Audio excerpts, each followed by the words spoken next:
Hey, what is up, guys, and welcome back. So, DLC 13 is coming to Tekken 7, and I wanted to talk about this. This is gonna be great. This is gonna be great, man. So, we are getting frame data display in Season 13, or DLC 13. So, I want to talk about that, and I want to talk about how frame data works in Tekken 7. And so for you guys that don't know what frame data is, I will explain that after we watch the after we explain what's going on here in the DLC. So the DLC will come in two modes.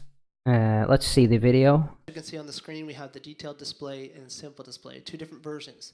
So the detailed display is something that I think players here today will welcome, where you can see the various frame properties, etc.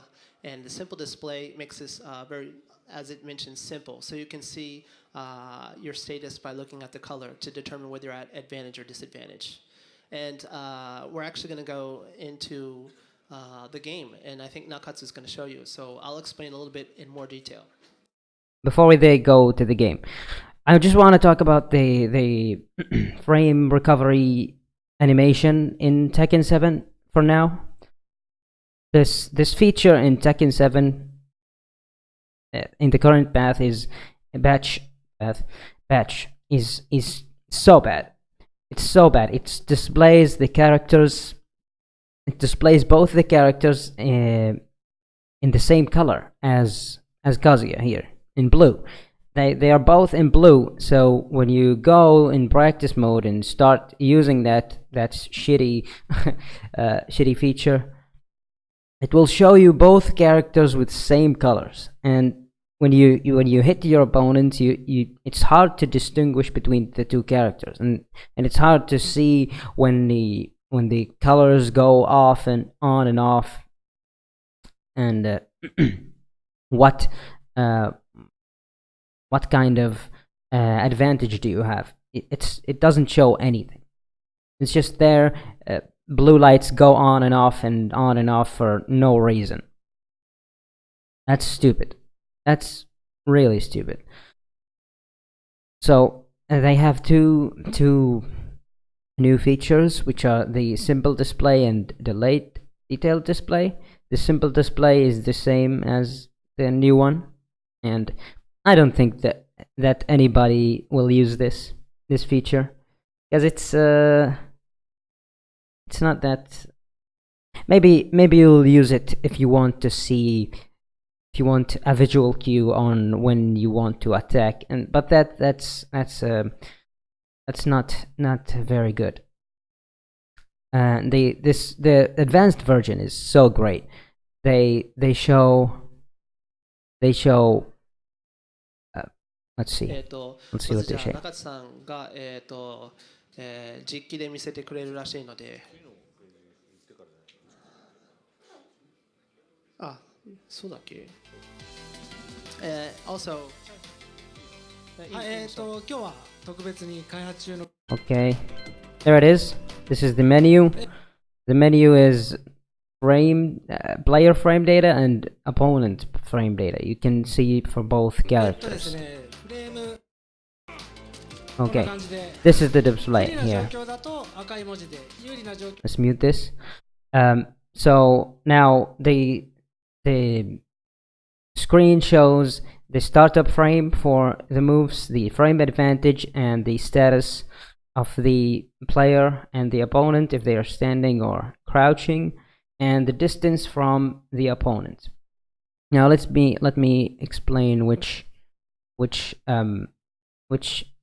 each of those mean. Startup frame is the moment where Paul initiates the attack, when you press the button and then it travels from Paul to Zafina and then touches her. That's the moment from Paul to touching the Zafina is the frame startup. And the advantage is the recovery animation. It means how fast each character recovers, either they recover at the same time, or maybe Paul recovers um, uh, earlier or later. It determines the recovery animation, the recovery speed. And the distance from the opponent, it describes the range. So yeah, that's it. Now I'm gonna explain the frame data for you guys that don't know what frame data. Frame data is the number of frames or pictures that are displayed in 1 second. In 1 second, if you say there are 60 frames, it means that the screen shows 60 pictures in order. Picture 1, then picture 2, then picture 2, then picture 3, then picture 4, in a span of a second. It means it shows 60 frames, 60 pictures in 1 second. So Tekken relies on that. And the moves, the speed of the moves, each move has, it depends on this system. Let's say the jabs are 10 frames, which means 10 pictures, 10 whole pictures here displayed, and then the attack will touch Zafina. First frame, it will be here. Second frame, it will be here. His hand, Paul's hand. The third frame, it will travel the distance to Zafina. This takes 10 frames. 10 frames or 10 10 frames. So if two characters press the same button at the same time, the frame data will determine which one will win in that situation, which one will reach the opponent first.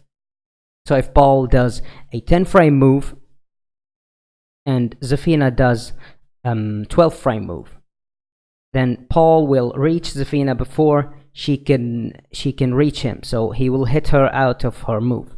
So she has either to respect his 10 frames or to do nothing, or to do a similar frame, a faster frame move, like Paul does a 12 frame move. If Zafina wanted to interrupt him, she has to do 11 frames or 10 frames move. And then after you land the move, there is a recovery animation. So the hand will go from here, then goes back to Paul. He retracts his hand, as you can see. He retracts his hand, and this is the where it gives you either an advantage or a disadvantage.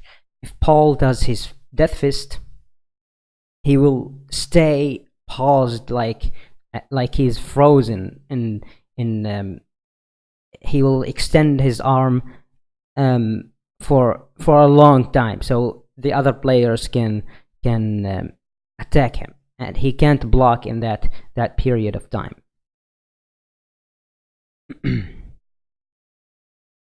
So let's go back to the frame data. There it is. So the starter frame, which means the speed of the move, and then the frame advantage, which is the recovery, which means either Paul is -1. If Paul is -1, that means his moves will come out 1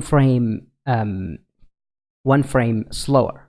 If Paul is at -3, it means that Paul can move and block and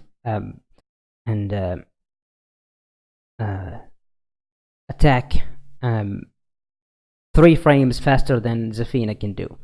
And that's how the frame data works. I hope I was thorough in my explanation.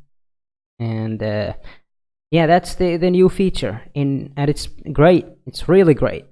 I love the adding of the distance from the opponent, which is really nice.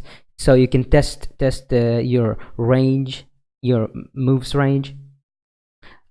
So if you test, let's say, you test if your let's say you have a move that reaches to range 2.3, and let's say Paul has a move that pushes to distance 2.0. It means that you can use that move to punish Paul's, let's say, Paul's Death Fist. It will reach Paul. It will reach Paul when you use it, because that move reaches 2.13, and Paul's Death Fist pushes to 2, which is not true, but I'm just giving you an example. And this is, as you can see, Paul is at 13, minus 13,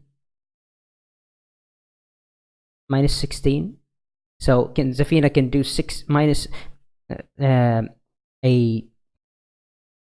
means Paul will take 16 frames to recover, and Zafina can do a 15 frame move to punish him, or a even 16 frame move to punish Paul's Death Fist. So that's how the matches in Tekken work. You have to know your frame data, and you have to know the speed of the moves that you have, and also your opponent's speed, move speed. So that's it, guys. This is the most exciting thing about this season 3. I don't think there's anything else. Leori, maybe. I don't know about that character. He's cool. He's really cool, but I don't really like other characters. I only play King, and that's it. So if you guys enjoyed the video, if you guys learned something new, make sure to leave a like. That helps me out. And if you want to check out my other videos, I have great tutorials for King and one for Dragonov. I'll link them in the description. Thank you guys, and I'll see you in the next video. Peace.